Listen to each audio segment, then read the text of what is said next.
আমি আবার চলে এলাম তোমাদের সাথে ওই বাফেটের ভিডিওটাই শেয়ার করার জন্য। বলেইছিলাম আগের ভিডিওতে যে আমি তোমাদের সাথে কন্ট্যাক্ট ডিটেলস শেয়ার করে দেব। শুধু তোমাদেরকে তার আগে আমি একটু অ্যাড্রেসটা ইজিভাবে বলে দিই। যারা যারা নিউ দীঘা যাচ্ছ, মিত্র ক্যাফে কোন বিচে পড়ছে তোমরা নিশ্চয়ই বুঝতে পারছো। আমি সেই বিচের একদম কাছেই জেপি রিসর্টের কথা বলছি। এটা একটা আসলে হোটেল।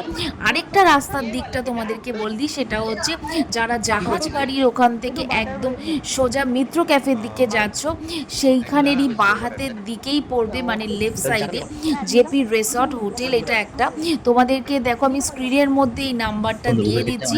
তোমরা আসার আগে প্লিজ ওদের সাথে কন্ট্যাক্ট করে নেবে, ওরা সব কিছু ডিটেলস তোমাদেরকে বলে দেবে। কারণ কি আমরা এই হোটেলটায় আগেও ছিলাম, শুধু বাফেটটা ট্রাই করা হয়নি বলে এটা আমাদের ফার্স্ট টাইম বাফেট ট্রাই করলাম। আর দেখতেই পাচ্ছ ওদের ফুডের কোয়ান্টিটি কোয়ালিটি খুবই ভালো। ওখানে ওরা প্রতিদিন সেম মেনু রাখে না, ওটা অল্টারনেট করে ওরা দেয়। লুচি, পরোটা, ইডলি সব কিছুই থাকে, ডিম, সুইটের মধ্যে আম, সব কিছুই থাকে। তো চলো আবার দেখা হচ্ছে নেক্সট ভিডিওতে।